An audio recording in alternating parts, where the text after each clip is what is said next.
Oh, don't play smart with me. Yes, I'm getting angry, and yes, I'm being rude. You got a problem with that? Yeah.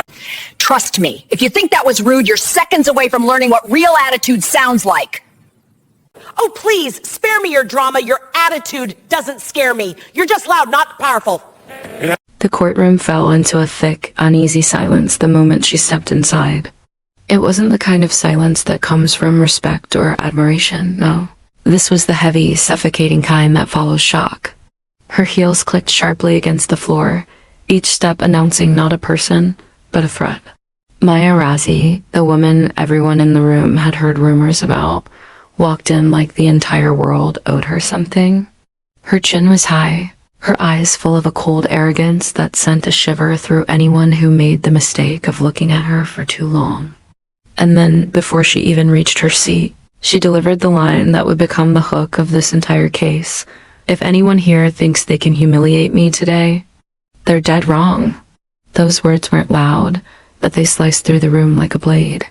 Even Judge Judy, who had seen every kind of attitude imaginable in her courtroom, lifted her eyes with an expression that said she knew she was about to deal with trouble. Trouble wrapped in expensive clothing, dripping with entitlement, and breathing fire. On the opposite side of the courtroom stood Hina, a woman who looked like she had carried the weight of the world for months. Her eyes were tired, her face pale, and her hands clutched a thin folder as if it were the only thing holding her together. She wasn't dressed in luxury or wearing confidence like armor. She was dressed in quiet desperation. Her whole body trembled slightly, not from fear of Judge Judy, but from the fear of facing Maya again. Anyone could see she had suffered. Anyone could see she was barely holding herself upright. Judge Judy noticed it instantly. She narrowed her eyes not at Hina, but at the contrast between these two women. One overflowing with arrogance, the other drowning in exhaustion. Before the judge could speak, Maya raised her chin higher, pointed at Hina, and said with a smug smile, "Let's end this quickly. I don't have time for these little people and their pathetic sob stories." A ripple of murmurs moved across the courtroom. It wasn't common to witness such blatant disrespect in a court of law, not even from the worst defendants. Judge Judy placed her pen down with deliberate slowness, a sign anyone familiar with her style would recognize as an early warning. "Little people?" She repeated, her tone dangerously calm. "Lady, if arrogance were a crime, you'd be serving a life sentence." A few people in the audience let out stifled laughs, unable to contain themselves. Maya's smile immediately dropped. Her face hardened, jaw tightening like she was grinding her teeth from the inside. But Judy's eyes had already shifted to Hina. "You're not alone anymore," she said softly. In stark contrast to the sharpness she had just thrown at Maya, it was a small sentence. But to Hina, it felt like her first breath after months of drowning. Maya scoffed loudly. "Oh, please. Don't act like she's a victim. She's a liar, and she's trying to scam me." Hina looked down, her voice barely above a whisper. "I just want my home back. I didn't do anything wrong." Judge Judy held up a hand to silence Maya. "You'll speak when spoken to." But Maya couldn't help herself. "I don't take orders. Not from her. Not from this court. And definitely not from someone who thinks they can intimidate me." That was when something shifted like pressure dropping before a storm. Judge Judy leaned forward, her expression turning icy. "Intimidate you? No, but put you in your place? Absolutely." The judge motioned for Hina to start. Her voice shook as she explained how Maya had illegally evicted her and her young son from their rented apartment. How Maya had demanded extra maintenance fees that didn't exist. How she threatened to destroy Hina's credit score if she reported her. How she sent men to Hina's door late at night to remind her who owns the place. Every detail was soaked in fear. Every word came out heavier than the last, as though reliving it hurt her physically. Maya interrupted constantly. "She's lying. She's exaggerating. She's making herself sound like a helpless saint." Each time Judy's patience thinned visibly. "Maya, if you open your mouth while she's talking again, I'll make sure you regret it." The threat wasn't loud, but it was lethal. Hina finally finished her explanation, wiping her eyes quietly. But Maya wasn't done. She leaned back casually, crossing her legs in an expensive display of superiority. Well, I don't know what kind of pity show she's trying to run here, Judge, Maya said, but she didn't get evicted illegally. She got evicted because she's irresponsible. People like her always cause trouble and expect sympathy. People like her, she repeated slowly, as if tasting the words. Judge Judy's eyes darkened. You mean people who aren't rich? People who aren't bullies? People who don't think the world should bend for them? Maya shrugged. If the shoe fits? Hina's shoulders slumped, hurt cutting across her face, but Maya smirked. That was her goal. She lived off the thrill of making others feel small. Judge Judy wasn't about to let it slide. You enjoy intimidating people, don't you? It makes you feel powerful. Maya straightened her back. I enjoy winning. And in your world, winning means crushing anyone weaker than you? Maya didn't answer, but her silence was loud. Judge Judy looked at her with piercing intensity. Let me explain something to you. This is my courtroom. My rules, my decisions. And for the first time in your life, you're not the one in control. Maya's eyes flashed with something dangerous anger mixed with panic. It was clear she wasn't used to being challenged. Not by tenants. Not by lawyers. And definitely not by a judge who could see straight through her lies. She clenched her teeth and muttered, This is going to be fun. But nothing about the storm gathering in Judge Judy's eyes looked fun. It looked final. Asterisk, the atmosphere in the courtroom grew heavier, as if the walls themselves sensed what was coming. It wasn't just tension now, there was something darker, something quietly simmering beneath Maya's fake confidence. Her eyes never stayed still. They flickered from Judge Judy to Hina to the crowd, as if searching for someone she could dominate again. Someone she could break. But for the first time in a long time, she found no one willing to bow their head. Judge Judy adjusted her glasses and leaned back, giving Maya a look that could slice through steel. All right, she said calmly, the calm before a hurricane. Let's hear your side of the story. Maya smirked, the kind of smirk only someone convinced of their own invincibility wears. My side? It's simple. She didn't pay her dues. She caused trouble. And I did what any responsible landlord would do, remove the problem. Asterisk Hina's breath hitched, but she didn't speak. Her eyes dropped to the floor, her fingers tightening around the edge of the folder, as if she feared Maya's words could still hurt her. Physically, Judge Judy's eyebrow lifted. Removed. The problem. Yes, Maya said without hesitation. You know how it is. Some tenants think they deserve special treatment just because they cry a little louder. A sharp murmur rose from the audience. The coldness in Maya's tone was unsettling even to strangers. Judge Judy tapped her pen once, a tiny gesture. Yet it cracked like thunder in the silence. Special treatment, Judy repeated slowly, is something you've clearly gotten too much of in life. Maya brushed off the remark. I'm successful because I work hard. People hate that. They get jealous. They invent stories. Judge Judy leaned forward, voice steady. Success doesn't give you permission to abuse people. Maya didn't even blink. You call it abuse. I call it business. There it was, the truth hiding underneath all the sharp words and rehearsed lies. To Maya, people like Hina weren't humans. They were tools, obstacles, numbers on a spreadsheet she could erase with a single phone call. Judge Judy didn't respond immediately. She watched Maya the way a surgeon studies an X-ray carefully, clinically, identifying every fracture and flaw. Then she gestured toward the witness seats. Bring him in. The door opened and Rohan, Maya's younger brother, entered. His hands trembled slightly as he held the edges of his shirt. He avoided Maya's eyes, which instantly narrowed into warning slits. He looked nothing like her. His posture was nervous, his eyes soft, his soul clearly exhausted. Maya hissed under her breath. Why did you bring him? Judy ignored her. State your name. Rohan Razi, he whispered, voice cracking. And your relation to the defendant? He swallowed hard. She's my sister. Maya crossed her arms. And he's here to support me, she said loudly, squeezing her words through clenched teeth. Asterisk, but Rohan's trembling said otherwise. Judge Judy noticed instantly. Do you feel pressured to be here? Judy asks, her tone gentle for the first time. Rohan's eyes darted toward Maya, then away. I don't know. Maya leaned forward sharply. Say it properly, Rohan. Tell the judge the truth. You're here because you want to help me? He flinched at her voice. Everyone saw it. Judge Judy's voice hardened. I'm asking you, not your sister. Do you want to be here today? Rohan's lips parted, but no words came out. Instead, something else happened. His eyes, tired and frightened, softened in defeat.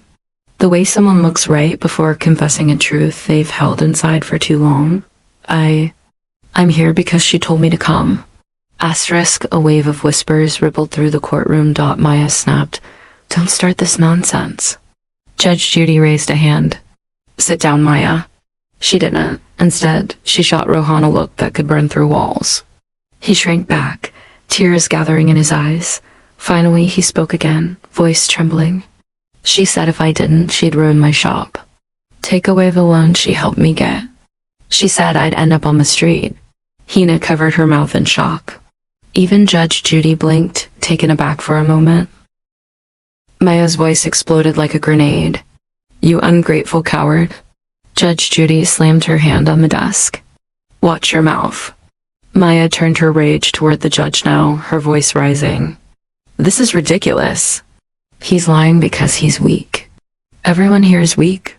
Her words echoed, sharp and venomous. Judge Judy leaned in slowly, her voice dangerously quiet. The only weak person in this room is the one who thinks bullying is power.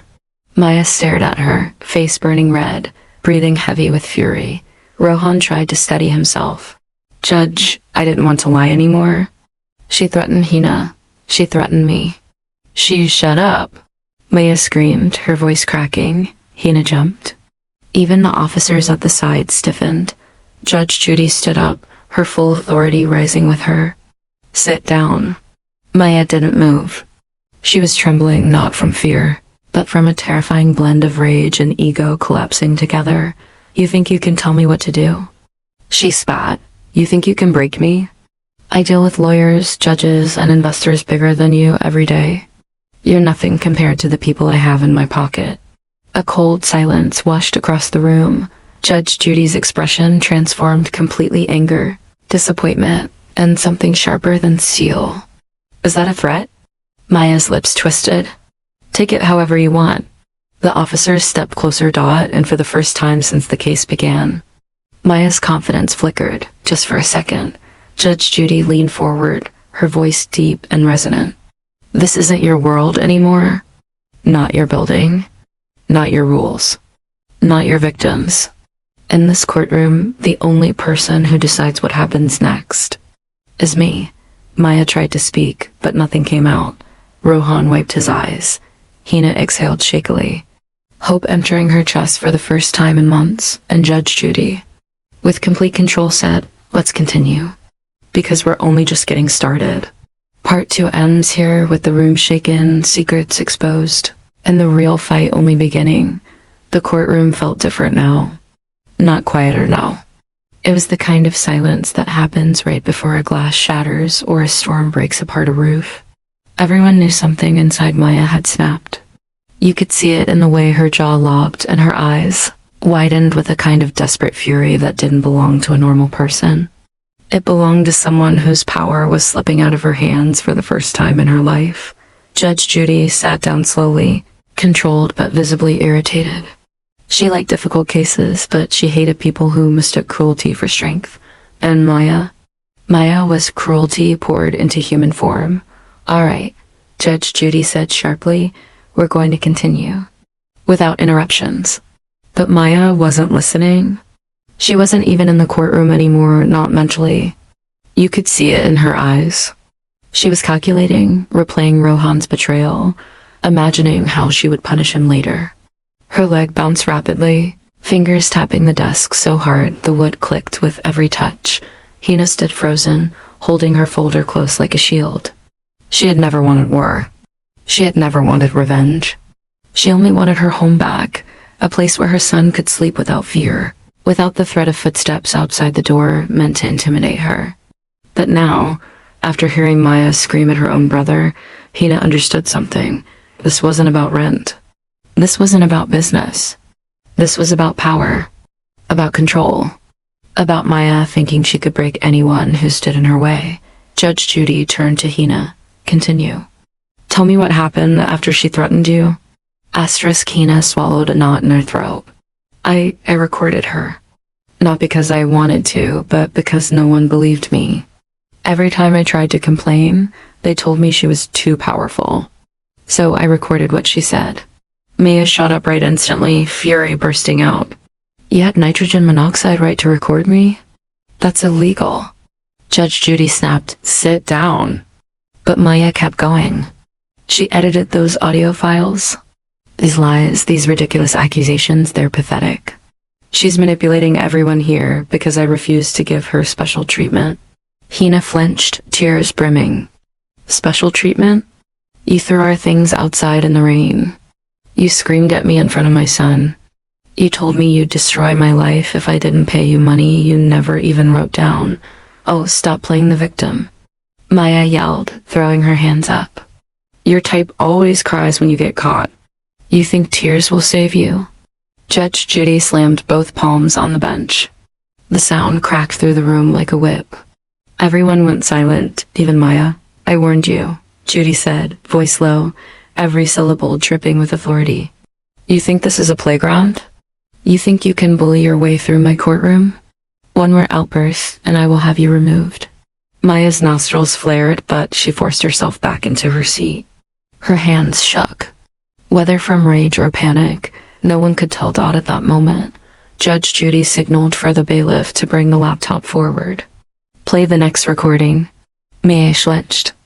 No, but it was too late. The audio began. Maya's voice filled the courtroom calm, controlled, and more terrifying than her shouting. Listen carefully. I don't care about your child. I don't care about your excuses. You don't pay me. You don't stay. And if you complain to anyone, I'll make sure you never rent a place in this city again. Asterisk, a collective gasp rose. Even the officers stiffened. The recording continued. And don't think anyone will believe you. I have friends in all the right places. So pay up or get out. Cry all you want, people like you aren't worth sympathy. When the recording stopped, the silence was suffocating. Hina's tears fell quietly.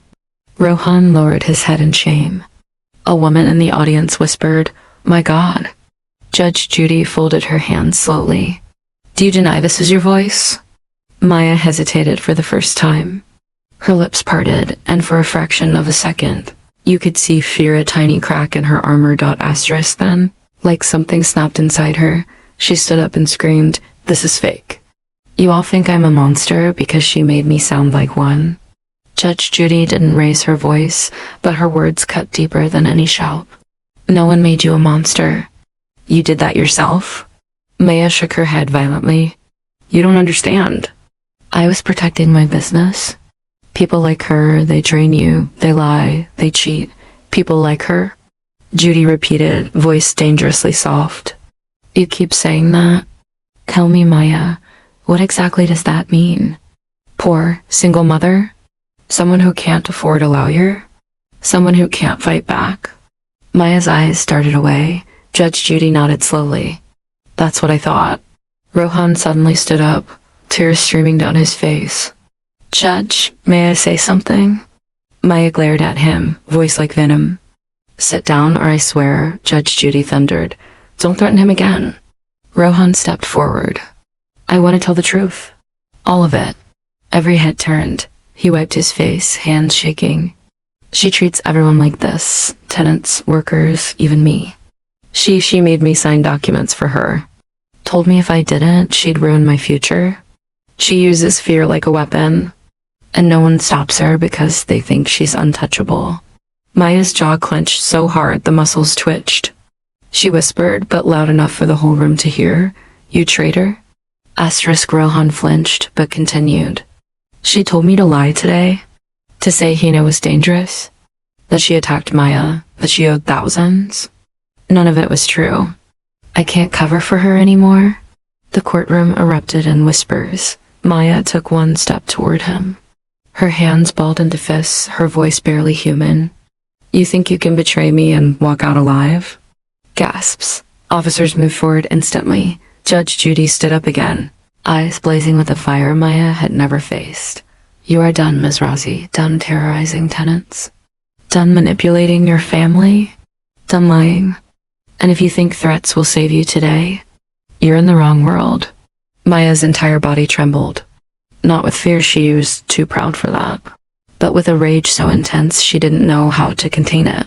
Asterisk, and then, with a trembling voice filled with pure desperation, she whispered a sentence that sent chills across the courtroom. This isn't over. I will burn everything down before I let any of you win. Judge Judy leaned forward, unshaken. Oh, trust me. It is over.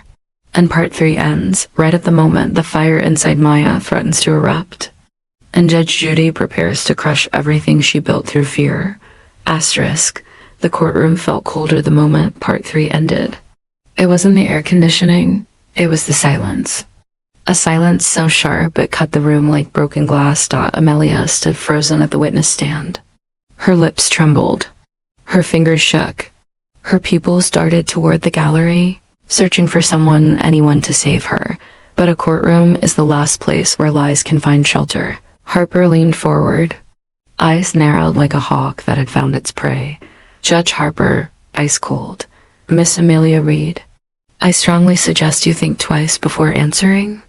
Because now your story has holes big enough to drive a truck through. Amelia swallowed, hard. Her throat felt like sandpaper. Amelia, I told you everything. I didn't lie. Her voice cracked out across the courtroom. Nathan sat stiffly, gripping the edge of the plaintiff's table. His jaw clenched. His heart beat loud in his ears. He watched Amelia, the woman he trusted, fall apart piece by piece. He wanted to look away, but he couldn't, because for the first time, he needed to know the truth too. The defense attorney, Mr. Dalton, quickly stood. Asterisk Dalton, forcing calm. Your Honor, clearly my client is under emotional stress. She may have misspoken earlier. Judge Harper cut him off, stern. Misspoken? She described breaking a frame that was never broken. Then she described shouting that neighbors did not hear. You call that misspeaking? Dalton had no comeback. Even he knew they were slipping. Judge Harper picked up the folder again, the detective's statement from part 3, and tapped it on her bench. Judge Harper, let's revisit the timeline. Nathan leaves his home at 6:45 p.m. A. Neighbor sees you walk in at 7:10 p.m. You claim the fight lasted. What did you say? Amelia, 5 minutes. Maybe less. Judge Harper, and yet the police report says you were inside for 42 minutes.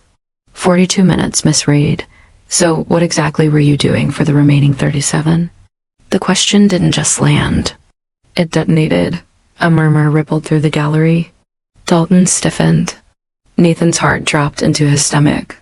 Even the court stenographer paused for a second. Amelia's breath hitched. Her shoulders curled inward. She looked like someone being crushed by invisible hands. Amelia, barely a whisper. I don't know. Judge Harper lifted a brow. Judge Harper, wrong answer. Asterisk, the moment felt too large, too heavy. Nathan slowly stood. Asterisk, Your Honor. May I say something? Judge Harper nodded. Nathan turned to Amelia. His voice was soft, broken, not angry, just tired. Asterisk, Nathan. Amelia, why did you go inside my house? Why did you take my things? Why did you tell everyone I hurt you? Amelia squeezed her eyes shut. Tears finally escaped. Nathan exhaled. He couldn't fight the tremble in his voice. Nathan, I defended you when no one else did. I trusted you. And you came into my home like it was yours. You destroyed my reputation, and I still don't understand why. Her breathing grew faster. Judge Harper leaned forward again. Judge Harper, Miss Reed, this is your final opportunity. Tell this court the truth. But Amelia didn't look at the judge.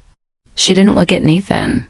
She stared down at her own trembling hands, like they were covered in something she wished she could wash off. Asterisk, Dalton shot up again. Desperate. Dalton, Your Honor, this is emotional manipulation. My client is being intimidated. Judge Harper, No, your client is being cornered by her own lies. Sit down, Mr. Dalton. Dalton froze. He sat. He knew there was no escaping this. Judge Harper lifted a single paper from the file. A printed screenshot. She held it up. Judge Harper. This is an intercepted text message from Miss Reed's phone, sent 30 minutes before she entered the plaintiff's home. Amelia's face drained of color. Dalton's eyes widened. He hadn't seen this either. Nathan leaned forward. Breath held. Judge Harper read it aloud. Asterisk Judge Harper. I'll make sure he regrets ignoring me. He thinks I'm nothing. He'll learn I can ruin him. Gasps filled the courtroom. Nathan's hand covered his mouth. Dalton stood in pure shock. Amelia looked like she had been hit by lightning. Her knees nearly buckled. Asterisk Judge Harper. Stern and dangerous. Miss Reed. Explain this. Explain this message. Explain why you threatened to ruin the man who let you into his life. Amelia opened her mouth. No sound came out. Her fingers dug into the witness stand. She shook her head, whispering something no one could hear. The judge slammed her gavel. Judge Harper, speak up. Amelia flinched violently. Then finally, Amelia, voice cracking, panicked. I didn't mean it like that. I was hurt. He stopped talking to me. I just wanted him to notice me again. Her emotions burst like a dam breaking. Her voice grew louder, unstable. Amelia, I didn't want to hurt him. I just wanted him to see me. You don't understand. He pulled away. He made me feel invisible, and I snapped. I snapped, okay? Her confession echoed around the room, raw, unfiltered, uncontrolled. Judge Harper let her speak. Let her unravel, because sometimes the truth only appears when the liar falls apart. Amelia sobbed into her hands. The gallery watched in stunned silence. Nathan closed his eyes. Pain slicing through him. This was the confirmation he never wanted. Asterisk Judge Harper spoke. Voice low, but powerful. Judge Harper, so you admit you entered his home intentionally. You admit you took his things. You admit you made up the conflict. And you admit you tried to ruin him because he didn't give you the attention you wanted. Amelia didn't answer. She didn't need to. Her silence was the answer. Judge Harper slowly leaned back. Her expression, a mixture of disgust and relief that the truth had finally surfaced. Judge Harper, this court has heard enough for today. We reconvene tomorrow for the verdict. She slammed the gavel. The sound blasted through the courtroom, final and fatal. Amelia collapsed into her chair. Dalton buried his face in his hands. Nathan stood frozen, staring at nothing. Asterisk the next morning, the courtroom felt heavier than ever, as if everyone who entered could feel the weight of yesterday's explosion still lingering in the air. Nathan walked in quietly, a storm of emotions swirling inside him. Hurt, betrayal, confusion, and something deeper he couldn't name. He tried to steady his breathing, but every step felt like walking into a memory he wished he could erase. Amelia sat at the defense table, hands clasped so tightly her knuckles had turned white. Her eyes were swollen, dark circles beneath them. It looked like she hadn't slept, not even for a moment. Dalton whispered something to her, but she didn't react. She kept staring at the floor, lost in a world only she could see. Judge Harper entered, and the entire courtroom rose. She looked calmer today, but there was something cold in her eyes. Something settled. Something final. Everyone sat down, and the room went completely still. Judge Harper folded her hands. Before I give the verdict, she began, I need both parties to understand something.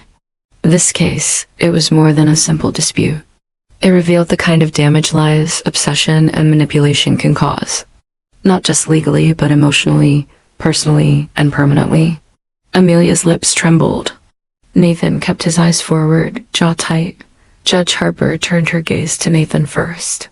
Mr. Allen, you've shown remarkable restraint throughout this case. Pain was evident, but you did not lash out. That is commendable. This court acknowledges the emotional harm you endured. Nathan gave a small nod. He didn't trust himself to speak. And Judge Harper shifted her attention to Amelia. The room tensed. Even the air seemed to hold its breath. Miss Reed, she said slowly. Your actions were deliberate. You entered the plaintiff's home without permission. You removed his belongings with the intention to stage an incident. You fabricated a story that could have destroyed his life, his reputation, and his livelihood. Amelia closed her eyes, tears slipping out. Judge Harper continued, voice sharpening, and what is most concerning is that you did all of this because he did not give you the attention you wanted. Amelia shook her head weakly. I didn't mean to ruin him. Judge Harper raised a hand, stopping her. Your intentions don't change the consequences. The emotional manipulation, the false accusations, the threat in your message. These are not accidents. These are decisions. Each word cut deeper than the last.